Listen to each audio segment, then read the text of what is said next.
టీవీ3 news morning bulletin కు స్వాగతం. ముందుగా హెడ్లైన్స్ చూద్దాం. అమరావతి భూసేకరణపై మంత్రి నారాయణ కీలక సమీక్ష. ల్యాండ్ పూలింగ్ ద్వారానే భూముల సేకరణ, రైతులకు నష్టం లేకుండా గ్రామ సభలు, అమరావతి అభివృద్ధిని వేగవంతం.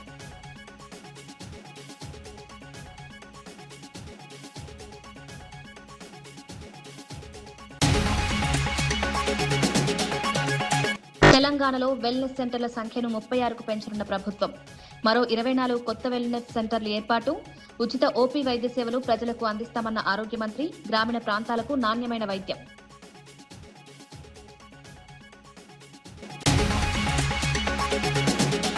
టీటీడీ ఉద్యోగ నియామకాలపై భూమన కరుణాకర్ రెడ్డి ఆరోపణలు. నిబంధనలు ఉల్లంఘించి నియామక నోటిఫికేషన్. టీటీడీ నియామకాలపై సమగ్ర విచారణ జరపాలని డిమాండ్. టీటీడీ పరిపాలనలో పూర్తి పారదర్శకత పాటించాలని సూచన.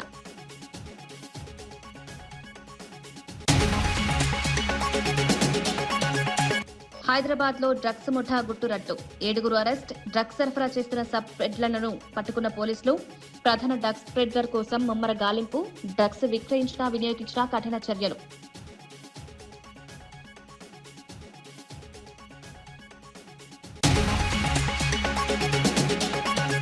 కొత్త ఈహెచ్ఎస్ పోర్టల్ ప్రారంభించిన భట్టి విక్రమార్క. ఉద్యోగులు, పెన్షనర్లకు నగదు రహిత వైద్య సేవలు. 86 ఆసుపత్రుల్లో క్యాష్లెస్ వైద్యం. ఈహెచ్ఎస్ సేవలను పూర్తిగా డిజిటల్ విధానంలో అమలు చేస్తున్న ప్రభుత్వం. రాష్ట్రంలో ప్రజలకు మెరుగైన వైద్య సేవలు అందించేందుకు వెల్నెస్ సెంటర్ల సంఖ్యను 12 నుంచి 36కు పెంచనున్నట్లు ఆరోగ్య మంత్రి దామోదర రాజనరసింహ ప్రకటించారు. త్వరలో మరో 24 కొత్త వెల్నెస్ సెంటర్లు ఏర్పాటు చేస్తామని తెలిపారు. నిపుణులైన వైద్యులు, ఉచిత మందులు, ఆధునిక డయాగ్నోస్టిక్ సేవలతో ఓపీ వైద్యాన్ని ప్రజలకు పూర్తిగా ఉచితంగా అందించడం ప్రభుత్వ బాధ్యత అని స్పష్టం చేశారు. గ్రామీణ ప్రాంతాల ప్రజలకు నాణ్యమైన వైద్యం అందుబాటులోకి తీసుకురావడమే ప్రభుత్వ లక్ష్యమని పేర్కొన్నారు. ఆరోగ్య సేవలను మరింత విస్తరించి ప్రజలకు మెరుగైన వైద్య సదుపాయాలు కల్పించేందుకు ప్రభుత్వం కట్టుబడి ఉందన్నారు. Total is going to be 36 wellness centers throughout the state. స్పెషలిస్టులు, ఆ ప్రొఫెషన్ ఉన్న హెచ్ఆర్ హ్యూమన్ రిసోర్సెస్ 44 మంది, డ్రగ్స్, డయాగ్నాస్టిక్స్, ఇవన్నీ కూడా ఓపీఏ కానీ ఐపీఏ కానీ. ఐపీ అంటే ట్రస్ట్ ద్వారా, ఓపీ అంటే ప్రభుత్వ బాధ్యత. ఈ రకంగా మీ ఆరోగ్య పరిరక్షణ ప్రభుత్వ బాధ్యత. అమృత్ భారత్ పథకం కింద మంగళగిరి రైల్వే స్టేషన్ ను అత్యాధునిక సౌకర్యాలతో అభివృద్ధి చేస్తున్నట్లు కేంద్ర మంత్రి పెమ్మసాని చంద్రశేఖర్ తెలిపారు. దేశవ్యాప్తంగా 1300 రైల్వే స్టేషన్ల అభివృద్ధి కార్యక్రమంలో భాగంగా తొలి దశలోని ఆంధ్రప్రదేశ్ కు 70కి పైగా స్టేషన్లు కేటాయించడం రాష్ట్రానికి గర్వకారణమన్నారు. మంగళగిరి స్టేషన్లో ప్రయాణికులకు మెరుగైన వసతులతో పాటు స్థానిక సంస్కృతి, హస్తకళలు, ఉత్పత్తులకు ప్రాధాన్యం కల్పించేలా అభివృద్ధి పనులు చేపట్టామని వివరించారు. ఆధునిక మౌలిక సదుపాయాలతో ఈ స్టేషన్ ప్రాంత అభివృద్ధికి దోహదపడుతుందని మంత్రి ఆశాభావం వ్యక్తం చేశారు. స్టేషన్ ఎప్పుడో చిన్నప్పటి నుంచి రైల్వే స్టేషన్లు ఉన్నాయి, కానీ ఆ రైల్వే స్టేషన్లు కేవలం ప్రయాణానికి మాత్రమే కాకుండా ఈ ప్రాంతంలో పండించేటువంటి పంటలు కానీ, ఉత్పత్తులు కానీ దేశంలోని నలుమూలలకు, అదేవిధంగా ప్రపంచ నలుమూలలకు సరఫరా చేసే విధంగా అత్యాధునికమైనటువంటి సౌకర్యాలతో తీర్చిదిద్దేటువంటి ఒక ఉద్దేశంతో గౌరవ ప్రధాని గారు ఒక విజన్తో ఈరోజు దేశవ్యాప్తంగా 1300 రైల్వే స్టేషన్లని అమృత్ భారత్ స్టేషన్ల కింద ముందుకు తీసుకువెళ్తా ఉన్నారు. అయితే అందులో ఫేజ్ 1లో 500 తీసుకుంటే 70 పైగా మన ఆంధ్ర రాష్ట్రానికి ఇచ్చారు. అందులో ముఖ్యంగా ఈరోజు మంగళగిరిని మనం ప్రారంభించుకుంటా ఉన్నాం. మరి ఈ ప్రాంతంలో ఉన్నటువంటి కళలు, సంస్కృతులు అన్నిటినీ ఉట్టిపడే విధంగా ఈ రోజున రైల్వే స్టేషన్ని అభివృద్ధి చేశారు. అదేవిధంగా క్లీన్గా ఉండే విధంగా, దివ్యాంగులకి వసతులు ఉండే విధంగా అత్యాధునికమైనటువంటి టాయిలెట్స్, బుకింగ్ కౌంటర్స్, ఇలా అనేక రకాలుగా ఈ స్టేషన్ దాదాపు 12 కోట్ల రూపాయలతో తీర్చిదిద్దారు.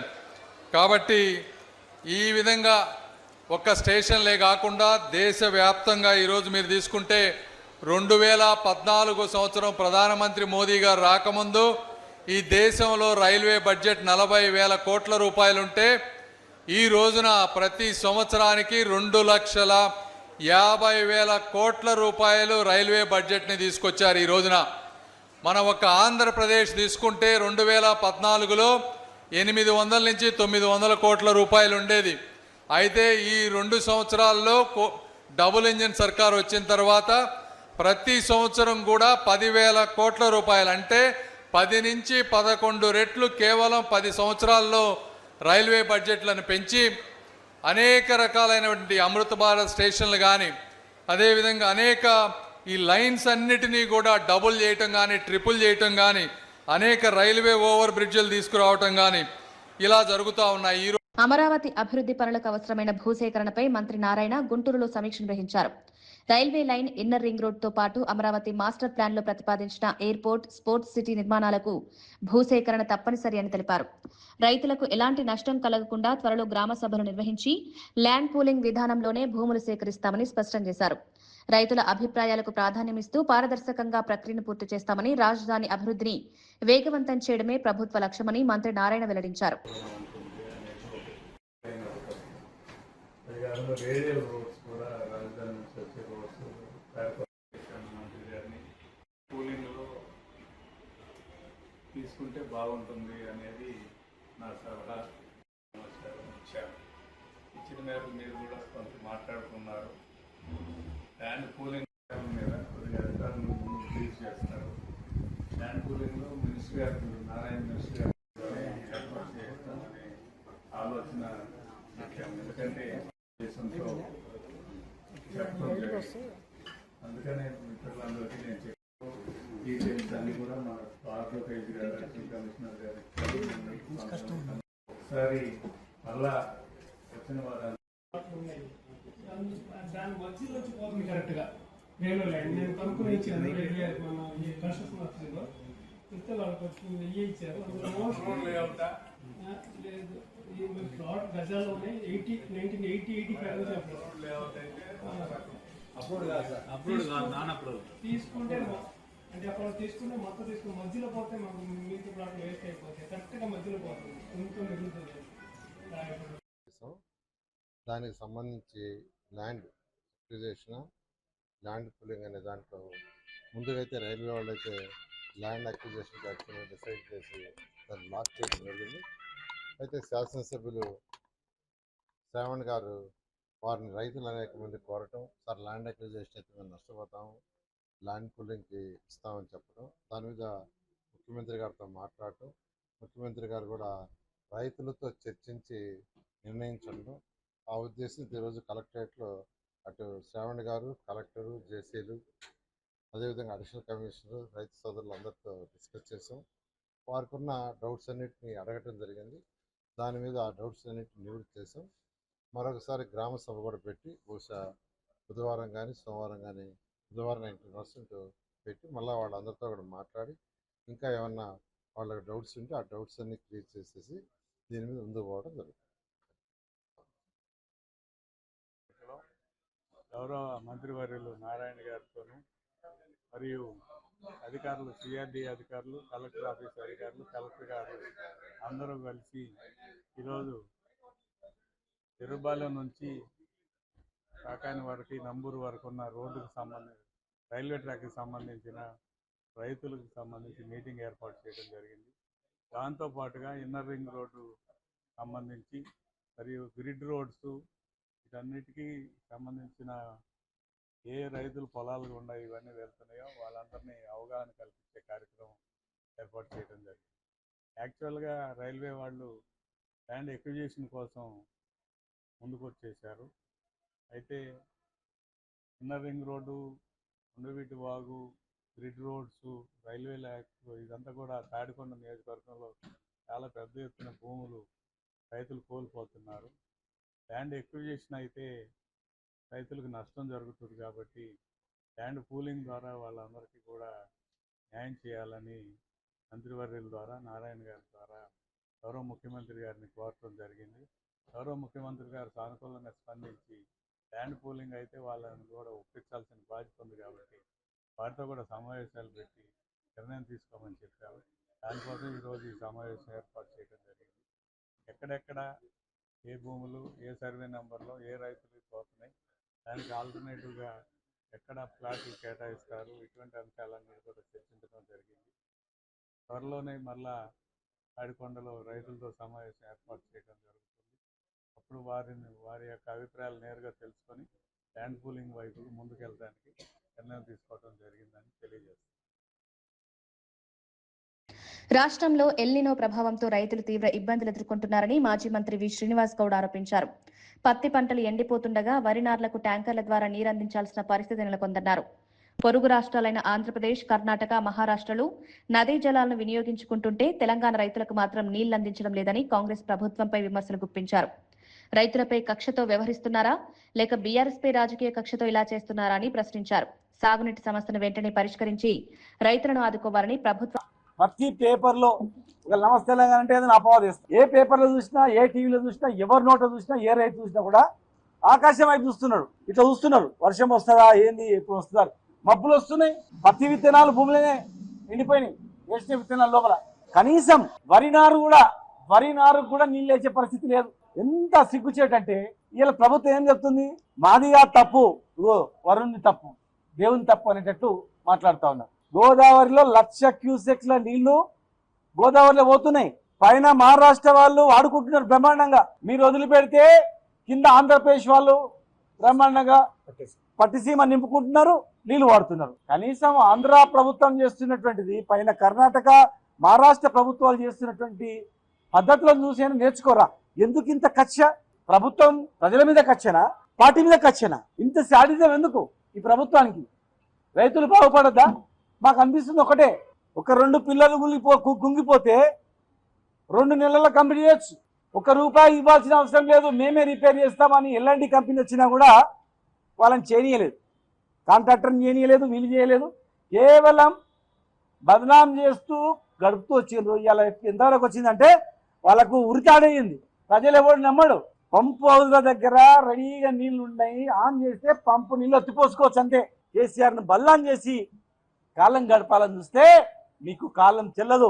గుర్తుపెట్టుకోండి, ఇలా ఈ రాష్ట్రంలో రేపు రాబోయే రోజుల్లో హైదరాబాద్లో కానీ గ్రామాల్లో కానీ ప్రజలారా, తాగునీరుకు కష్టం వచ్చిందంటే మీరు ఓట్లేసి గెలిపించినందుకు మీ పైన కచ్చగట్టి ఇలా మిమ్మల్ని గొంతుకోసే కార్యక్రమం చేస్తున్న సంగతి మర్చిపోవద్దని చెప్పి నేను చెప్తున్నా.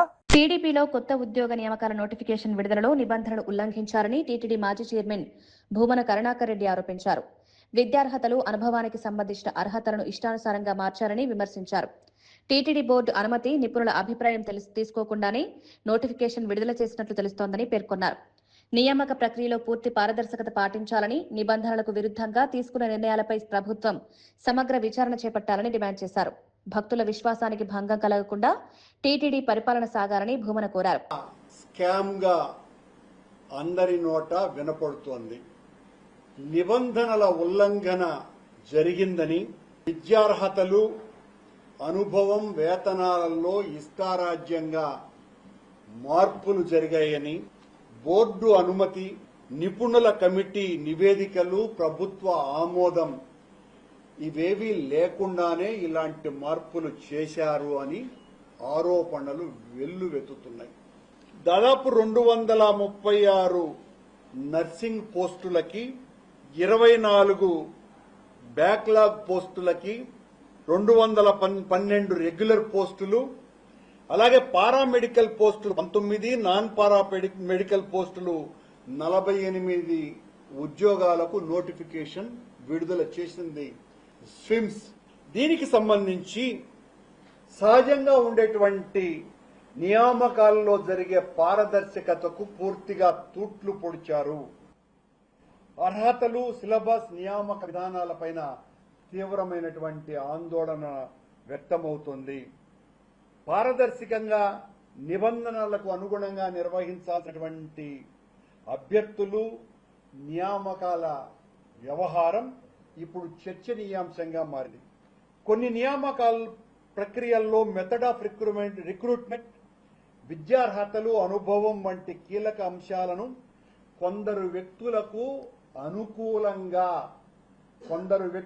అనుకూలంగా మార్చుకున్నట్టుగా తీవ్రమైన ఆరోపణలు వస్తున్నాయి. చంద్రబాబు నాయుడు గారికి సమీప బంధువైనటువంటి ఒక వ్యక్తి స్విమ్స్ లో చక్రం తిప్పుతున్నాడు. విష్ణు చక్రం కంటే స్పీడుగా ఈ ఆదిశేషయ్య, ఆయన పేరు కూడా మళ్ళా ఆదిశేషయ్య, ఆదిశేషయ్య చక్రం బలంగా తిరుగుతున్నది స్విమ్స్ లో. అమ్మఒడి పథకానికి పేరు మార్చి ప్రజలను మభ్యపెడుతున్నారని YSRCP BCCL working president Ramesh Goud ఆరోపించారు. మాజీ ముఖ్యమంత్రి వైఎస్ జగన్మోహన్ రెడ్డి ప్రవేశపెట్టిన ఈ పథకాన్ని ప్రస్తుత ప్రభుత్వం మొదటి ఏడాది అమలు చేయకుండా వాయిదా వేసిందని, రెండో ఏడాది అరకొరగా నిధులు విడుదల చేసిందని విమర్శించారు. ఇప్పుడు కొత్త నిబంధనలు తీసుకొచ్చి పథకం అసలు లక్ష్యాన్ని దెబ్బతీస్తోందన్నారు. పేద విద్యార్థుల కుటుంబాలకు ఉపయోగపడే సంక్షేమ పథకాలను బలహీనపరచకుండా పూర్తి స్థాయిలో అమలు చేయాలని ప్రభుత్వాన్ని డిమాండ్ చేశారు. ప్రభుత్వ పాఠశాలకు సంబంధించినటువంటిది ఈ రాష్ట్రంలో దాదాపు 15,000కు పైగా పాఠశాలలు ఉంటే ఈ 15,000 పాఠశాలలు కాను నాడు నేడు ద్వారా సంపూర్ణమైనటువంటి మౌలిక సదుపాయాలు కల్పించడంతో పాటు ప్రభుత్వ బడులలో ఇంగ్లీష్ మీడియాన్ని ప్రవేశపెట్టడంతో పాటు ఐబీ సిలబస్ కావచ్చు, డిజిటల్ లైబ్రరీ ద్వారా కావచ్చు, అంటే ప్రభుత్వ విద్యా వ్యవస్థ అనేటటువంటిది కార్పొరేట్ విద్యా వ్యవస్థకు ధీటుగా ఈ రాష్ట్రంలో అమలు చేసినటువంటి ఏకైక ముఖ్యమంత్రిగా జగన్మోహన్ రెడ్డి గారిని మనం గతంలో చూశాం. మరి అదే సందర్భంలో ఈ పెద్ద మనిషి చంద్రబాబు నాయుడు గారు కావచ్చు, ఆయన కుమారుడు red book star Nara Lokesh గారు కావచ్చు, వాళ్ళ పార్టీకి సంబంధించినటువంటి ముఖ్యమైనటువంటి నాయకులందరూ కావచ్చు, ఎన్నికలకు ముందర ఈ రాష్ట్రంలో ప్రతి ఇంటికి తిరిగి ఒకరేమో సైకిల్ ఎక్కి తిరిగారు, ఒకరేమో బస్సు ఎక్కి తిరిగినారు, ఇంకొకరేమో యువగలం పేరుతో తిరిగారు. రాష్ట్రం అంతా తిరిగి మీకు 15,000 ఇస్తాం, మీకు 15,000 ఇస్తాం, మీకు 15,000 ఇస్తామని చెప్పి మా నాయకుడి యొక్క మానసపుత్రిక అయినటువంటి అమ్మఒడి పథకానికి పేరు మార్చి మీరు విద్యార్థులను కావచ్చు, వారి తల్లులను కావచ్చు మభ్యపెట్టేటటువంటి విధంగా హామీ ఇచ్చి ఓట్లు దండుకొని అధికారంలోకి వచ్చి ఓట్లు అడిగేటప్పుడు మాత్రం ఈ పథకానికి సంబంధించినటువంటి షరతులు అంటూ ఏమి ఉండవు. రేషన్ కార్డు యొక్క పరిమితి ఉండదు. అదే విధంగా దీనికి సంబంధించినటువంటిది ఏదైతే ఆస్తుల విషయంలో కావచ్చు, లేకపోతే కరెంటు బిల్లుల విషయంలో కావచ్చు, పిల్లల సంఖ్యల విషయంలో కావచ్చు, పరిమితులు మాత్రం ఏది ఉండదు ఓట్లు అడిగేటప్పుడు మాత్రం. వచ్చిన తర్వాత మొదటి సంవత్సరం ఈ తల్లికి వందనానికి సంబంధించినటువంటి పథకానికి సంబంధించినటువంటి ఏ ఒక్క విద్యార్థికి కానీ, ఏ ఒక్క విద్యార్థిని తల్లికి కానీ ₹1 అంటే ₹1 కూడా ఈ పథకాన్ని అమలు చేసినటువంటి పాపాన పోలేదు చంద్రబాబు నాయుడు గారు. మరి రెండవ సంవత్సరం వచ్చేసరికి గ్రామాభివృద్ధి కోసం కేంద్రం విడుదల చేసిన 15వ ఫైనాన్స్ కమిషన్ నిధులను విద్యుత్ బిల్లులు, ఉద్యోగుల జీతాలకు మళ్లించడం నిబంధనలకు విరుద్ధమని కేంద్ర హోంశాఖ సహాయ మంత్రి బండి సంజయ్ ఆరోపించారు. రాష్ట్ర ప్రభుత్వం వెంటనే తన వైఖరిని మార్చుకోవాలని, లేకపోతే ఈ అంశాన్ని కేంద్ర ప్రభుత్వం దృష్టికి తీసుకువెళ్తామని హెచ్చరించారు. అవసరమైతే గ్రామ పంచాయతీల ఖాతాల్లోకి నేరుగా నిధులు జమ చేసే అంశాన్ని పరిశీలిస్తామని తెలిపారు. గ్రామాల అభివృద్ధికి కేటాయించిన నిధులు అదే లక్ష్యానికి వినియోగించాలే తప్ప ఇతర అవసరాలకు మళ్లించడం సమంజసం కాదని స్పష్టం చేశారు. దానికి మాత్రమే వాడాల్సిన బాధ్యత రాష్ట్ర ప్రభుత్వం మీద ఉంది. పాత సర్పంచ్ అప్లపాలయ్యారు. ఈ సర్పంచ్ ఒక పైసా అయిపోతుంది. కేంద్రం ఇచ్చిన నిధులు మనం డైవర్ట్ చేస్తాడే సర్పంచ్ ఎట్లా పనిచేయాలి? ఒక తట్ట మూరం పోయిన పరిస్థితి సర్పంచ్ లో ఉన్నది. అది ఏ పార్టీ సర్పంచ్ అయినా కానీ. శానిటేషన్ సిబ్బంది జీతాలు ఇవ్వని పరిస్థితి, కరెంటు బిల్లులు చెల్లి దాని ప్రత్యేకంగా నిధులు కేటాయించాలి రాష్ట్ర ప్రభుత్వం. సర్పంచులు అయ్యో మూరం ముత్తుకుంటున్నారు ఇవాళ. కాబట్టి కేంద్ర ప్రభుత్వం ఏ పథకానికి నిధులు దానికి మాత్రమే వాడాల్సిన బాధ్యత రాష్ట్ర ప్రభుత్వం ఉంది. లేకుంటే కేంద్రం నుంచి నిధులు ఆగే ప్రమాదం ఉంది. ఇవాళ తెలంగాణ రాష్ట్రానికి సంబంధించి అమృత్ 1 ద్వారా 1,650 కోట్ల రూపాయలు వచ్చినాయి. అమృత్ 2కు సంబంధించి 3,000 కోట్ల రూపాయలు వచ్చినాయి. మన కరీంనగర్ పార్లమెంట్ సంబంధించి 480 కోట్ల రూపాయలు ఇలా కరీంనగర్ పార్లమెంట్ కి వచ్చినాయి. వాళ్ళ సిరిసిల్లకే దాదాపు 105 కోట్ల రూపాయలు వచ్చినాయి. కాబట్టి వీటి ద్వారా ఈ వాటర్ సప్లైకి సంబంధించి కానీ, పబ్లిక్ వాటర్ సౌకర్యం కల్పించడం కానీ, ఈ మురుగు నీటిని బయట తరలించడం, సివరేజ్ ట్యాంకులు పెట్టడం కానీ, వాటికి సంబంధించి కేంద్ర ప్రభుత్వం ఈ పథకాన్ని ప్రత్యేకంగా తీసుకొచ్చింది. గ్రామాల్లో జల జీవన్ మిషన్ ఇట్లా ఉంటుంది. మరి రిక్వెస్ట్ ఒకటే, అధికారులు గాని ప్రభుత్వం గాని ప్రోత్సహించాలి. కేంద్రం ఇచ్చే నిధులు దాని దుర్వినియోగం కాకుండా ఇంటర్లో పనులు పూర్తయ్యే విధంగా సహకరిస్తే ఇంకా ఎక్కువ నిధులు వచ్చే అవకాశం ఉంటుంది. ఒకసారి నిధులు కేటాయించాక ఆ నిధులు సరైన వాడుకోకుంటే నెక్స్ట్ వచ్చే నిధులు పెండింగ్ పడుతుంది. తెలంగాణ రాష్ట్రం ఇంతో అంతో అభివృద్ధి చెందుతుందంటే అది కేంద్ర ప్రభుత్వ నిధులు మాత్రమే. ఇవాళ సిరిసిల్ల మున్సిపాలిటీకి ఇచ్చే ప్రతి పైసా కేంద్ర ప్రభుత్వం యొక్క నిధులు మాత్రమే. గతంలో గాని ఇప్పుడు గాని గ్రామాలకు నిధులు ఇస్తున్నామంటే అవి కేంద్ర ప్రభుత్వ నిధులు మాత్రమే. కేంద్ర ప్రభుత్వం యొక్క అమృత్ నిధులతోని సిరిసిల్ల మున్సిపల్ పరిధిలో కార్గిల్ లేక్ పనుల ప్రారంభోత్సవాన్ని చేయడం జరిగింది. 1,32,00,000తోని పూర్తిగా ఈ కార్గిల్ చెరువు కట్ట యొక్క పునరుద్ధరణ, సుందరీకరణ, దాంతోపాటు డ్రైనేజ్ వాటర్ రాకుండా దాన్ని కూడా బయట తరలించడానికి ప్రత్యేక డ్రైనేజ్ కూడా కట్టడే ప్రయత్నం చేస్తున్నాం. ఈ ప్రాంతాన్ని సుందరంగా తీర్చిదిద్దడం, దాని ద్వారా సిరిసిల్ల మున్సిపాలిటీ కాకుండా సిరిసిల్ల జిల్లా ప్రజలందరూ కూడా కాలక్షేపం కోసము వాళ్ళ కుటుంబ సమేతంగా వచ్చి వాళ్ళ బంధువులు ఎవరు వచ్చినా కూడా ఇక్కడ కాలక్షేపం కోసం ఈరోజు ఈ చెరువు కట్ట పునరుద్ధరణ కోసం అమృత్ నిధుల ద్వారా ₹1,30,00,000. మేడ్చల్ జిల్లా బోడుప్పల్ సర్కిల్ పరిధిలోని చెంగిచెర్ల క్రెసెంట్ కాలనీలో ఉన్న ప్రజా పార్క్ భూమిపై ఆక్రమణ ఆరోపణలు వెలుగులోకి వచ్చాయి. సర్వే నెంబర్ 139లో సుమారు 1360 చదరపు గజాల భూమిని లేఅవుట్లో పార్కుగా కేటాయించారని స్థానికులు తెలిపారు. అయితే ఇటీవల కొందరు నకిలీ పత్రాలు సృష్టించి ఆ స్థలాన్ని ఆక్రమించేందుకు ప్రయత్నిస్తున్నారని ఆరోపించారు. వెంటనే అధికారులు జోక్యం చేసుకుని ఆక్రమణలను తొలగించాలని స్థానికులు డిమాండ్ చేశారు. ప్రజా ఆస్తులను రక్షించేలా తక్షణ చర్యలు తీసుకోవాలని కోరారు.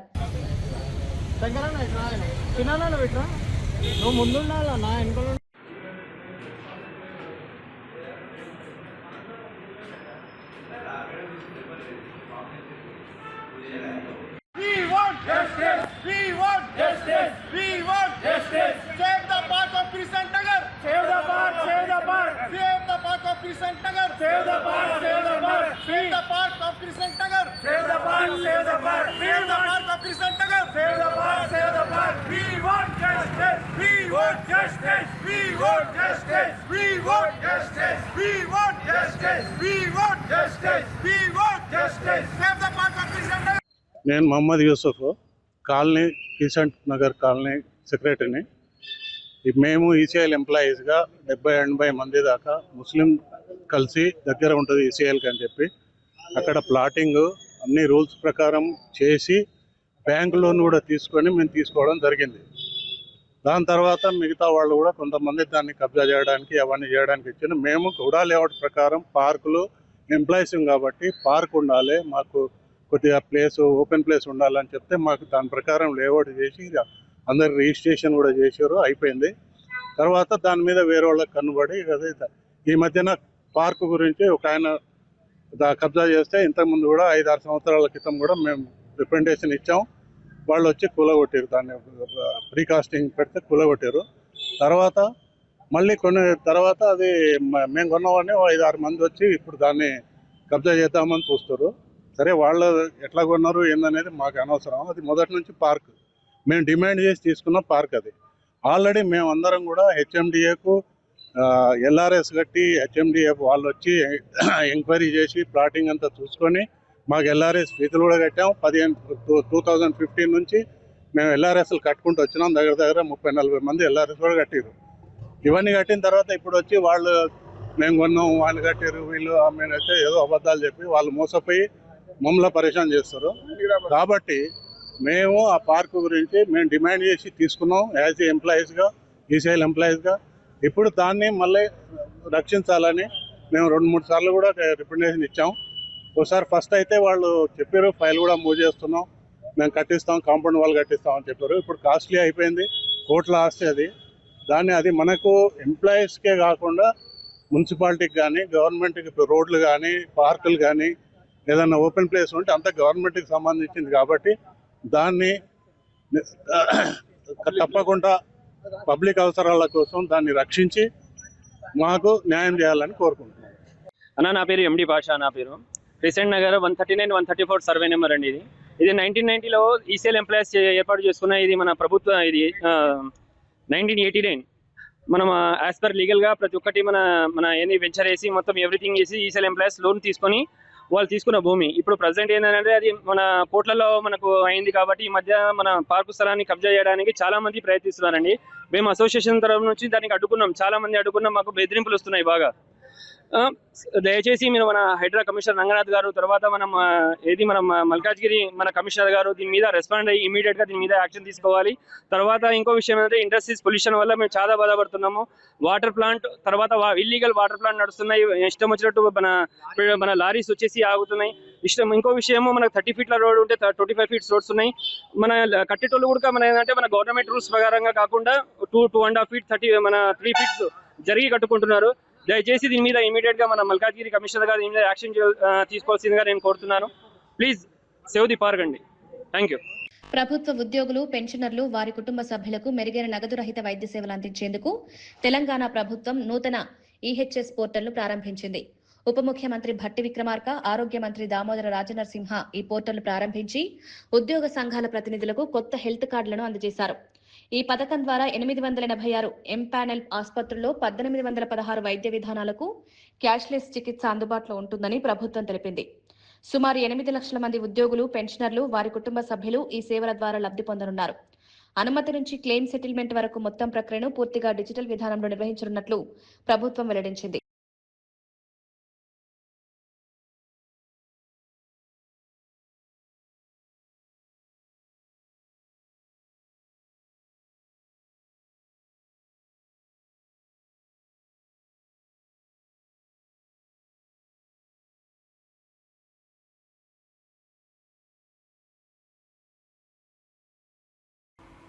గత టీఆర్ఎస్ ప్రభుత్వంలో ఈ హెల్త్ స్కీమ్ ఎప్పటి నుంచో కోరుతూనే ఉన్నారు. 10 సంవత్సరాలు ఈ స్కీమ్ ఇవ్వలేదు.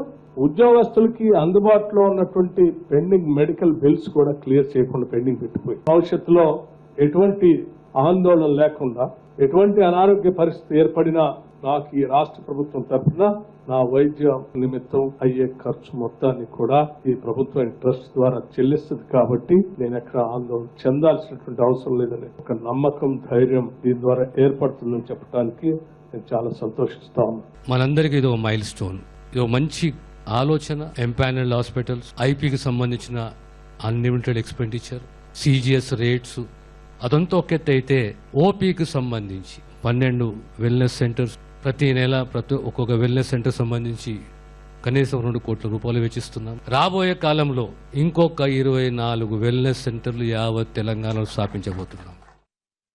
ఆదిలాబాద్ జిల్లా గంగారం అహిరిలోని cement corporation of India plant ను పునరుద్ధరించాలని మాజీ మంత్రి జోగు రామన్న డిమాండ్ చేశారు. ఈ అంశంపై కేంద్ర ప్రభుత్వం స్పష్టమైన నిర్ణయం తీసుకోకపోతే ఆగస్టు 31 నుంచి నిరవధిక నిరాహార దీక్ష ప్రారంభిస్తారని ప్రకటించారు. ఎన్నికల ముందు కేంద్ర హోంమంత్రి అమిత్ షా సీసీఐ యూనిట్ ను తిరిగి ప్రారంభిస్తామని హామీ ఇచ్చారని గుర్తు చేశారు. స్థానిక బీజేపీ ప్రజాప్రతినిధులు ఈ అంశాన్ని సమర్థవంతంగా ప్రస్తావించలేదని విమర్శించారు. నెలాఖరులోగా కేంద్రం తన వైఖరిని వెల్లడించాలని, లేకపోతే ఉద్యమాన్ని మరింత ఉధృతం చేస్తామని జోగురామన్న హెచ్చరించారు.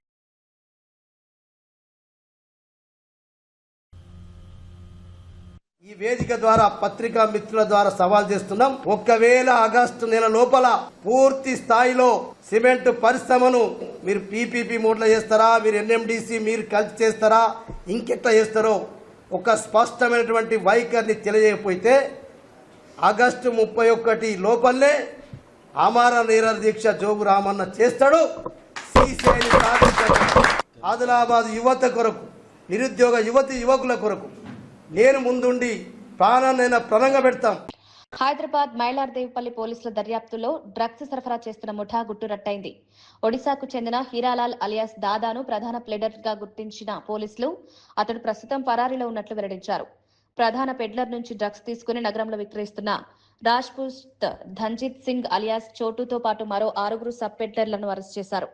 డ్రగ్స్ వినియోగిస్తున్న మరో 6 కూడా అదుపులోకి తీసుకుని వారి వద్ద నుంచి మాదక ద్రవ్యాలను స్వాధీనం చేసుకున్నారు. పరారీలో ఉన్న ప్రధాన నిందితుడి కోసం గాలింపు కొనసాగుతోందని, డ్రగ్స్ విక్రయించినా వినియోగించినా కఠిన చట్టపరమైన చర్యలు తప్పవని పోలీసులు హెచ్చరించారు.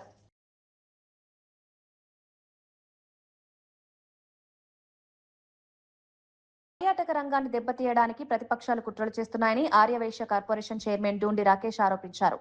మీడియా సమావేశంలో మాట్లాడిన ఆయన రాష్ట్రంలో పర్యాటక రంగ అభివృద్ధికి ప్రభుత్వం అనేక కార్యక్రమాలు అమలు చేస్తుంటే వాటిని అడ్డుకునే ప్రయత్నాలు జరుగుతున్నాయని విమర్శించారు. అభివృద్ధి కార్యక్రమాలపై తప్పుడు ప్రచారం చేస్తూ ప్రజలను తప్పుదోవ పట్టించే ప్రయత్నాలు జరుగుతున్నాయన్నారు. రాష్ట్ర ఆర్థికాభివృద్ధిలో పర్యాటక రంగం కీలక పాత్ర పోషిస్తుందని, ఈ రంగాన్ని మరింత బలోపేతం చేసేందుకు ప్రభుత్వం కట్టుబడి ఉందన్నారు. ప్రజలు వాస్తవాలను గుర్తించి అపోహలను నమ్మవద్దని డూండి రాకేష్ విజ్ఞప్తి చేశారు. గవర్నమెంట్ లో లేకపోతేనేమో ఇంకొకటి, ఇదేం పద్ధతి? ఏంటో ఆలోచించాలి కదా. అసలు లిక్కర్ గురించి, బీచ్ శాఖల గురించి డాన్ నువ్వే కదా. ఈరోజు లిక్కర్ స్కాముల్లో ఉన్న రెడ్లందరూ కూడా నీ తొత్తులే కదా. ఈడీ ఏం చెప్తా ఉంది, సిబిఐ ఏం చెప్తా ఉంది, లిక్కర్ని ఏ విధంగా కల్తీ చేసి ప్రజల ప్రాణాలతో చెలగాటమాడామన్న సంగతి తెలీదా? అనేక రకాల బీచ్ల్లో బ్లూ ఫ్లాగ్ని ఎగరేయటానికి మేమందరం కూడా కృషి చేసి ఈరోజు టూరిజంని అత్యధిక ఇంటర్నేషనల్ టూరిజం స్థాయికి తీసుకెళ్ళడానికి ప్రయత్నిస్తూ ఉంటే మీరు ఏదో ఒక విధంగా దాన్ని అడ్డుకట్టేయాలి, ఇక్కడ అన్నీ కూడా మీరు చెడగొట్టాలన్న ఆలోచన తప్ప ఇంకేమన్నా ఆలోచన ఉందా అని నేను జగన్మోహన్ రెడ్డిని అడుగుతా ఉన్నా. అసలు లిక్కర్కే డాను. కల్తీ మద్యం అమ్మటానికి బెల్లం కావాల్సి వస్తే బెల్లం కొట్లలో దొరికితే బెల్లంకు అమ్మిన వ్యాపారస్తుడి మీద కూడా సెబీ కేసులు పెట్టి వేధించి వారు చనిపోయేలాగా చేసి బెల్లాన్ని కృత్రిమ కొరత తీసుకొచ్చి ఆ బెల్లాన్ని మొత్తం కూడా నువ్వు తీసుకొని వెళ్ళి నీకు కావాల్సిన మద్యంలో పెట్టుకొని అమ్మిన ఘనత నీది కాదా? కల్తీ మిక్కర్ ద్వారా కోట్ల రూపాయలు లంచాలు సేకరించి డబ్బులు మింగింది నువ్వు కాదా? అసలు కల్తీ మొత్తం మీరే కదా. నీ పక్కన ఉన్న రెడ్లంతా కల్తీయే కదా. నీతో సహా అందరూ కూడా కల్తీ మధ్యలో వాటాదారులే కదా. ఏం జరిగిందో ఈరోజు మేము చెప్పటం కాదు కదా. కోర్టులు, సిబిఐలు, సిట్టులు, ఈడీలు అన్నీ కొండాలుగా కుప్పలుగా దొరుకుతున్న కాగితాలు, ఆధారాలు ఇవన్నీ మాట్లాడుతూ ఉన్నాయి కదా. ఈరోజు మళ్ళీ నువ్వేదో పెద్ద పత్తిత్తులాగా ఈరోజు వచ్చి ఈ బీట్ షాకుల గురించి మాట్లాడటం చాలా దారుణం. ఋషికొండకి రోజుకి 2 లక్షల రూపాయల ఆదాయం వచ్చేదాన్ని కూలగొట్టి ఈరోజు ఎటువంటి ఆదాయం లేకుండా నిరుపయోగంగా కట్టి ఆ డాబాను అక్కడ పెట్టావు. అన్ని ఉద్దేశం ఏంటో తెలీదు. అన్నిటినీ వద్దు అంటావు.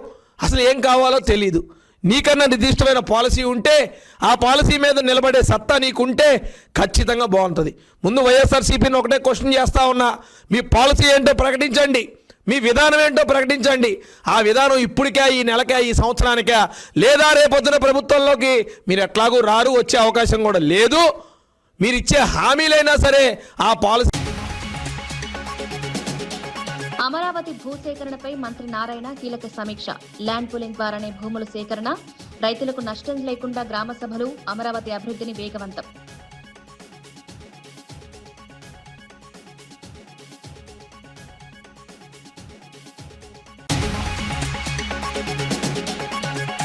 తెలంగాణలో వెల్నెస్ సెంటర్ల సంఖ్యను 36కు పెంచనున్న ప్రభుత్వం.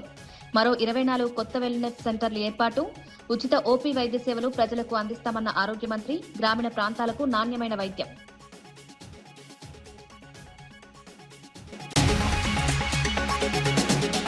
టీటీడీ ఉద్యోగ నియామకాలపై భూమన కరుణాకర్ రెడ్డి ఆరోపణలు. నిబంధనలు ఉల్లంఘించి నియామక నోటిఫికేషన్. టీటీడీ నియామకాలపై సమగ్ర విచారణ జరపాలని డిమాండ్. టీటీడీ పరిపాలనలో పూర్తి పారదర్శకత పాటించాలని సూచన.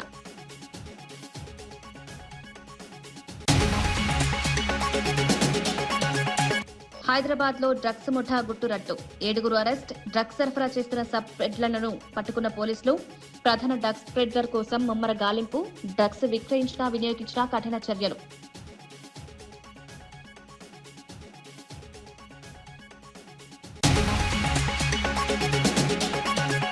కొత్త ఈహెచ్ఎస్ పోర్టల్ ప్రారంభించిన భట్టి విక్రమార్క. ఉద్యోగులు, పెన్షనర్లకు నగదు రహిత వైద్య సేవలు. 86 ఆసుపత్రుల్లో క్యాష్లెస్ వైద్యం. ఈహెచ్ఎస్ సేవలను పూర్తిగా డిజిటల్ విధానంలో అమలు చేస్తున్న ప్రభుత్వం.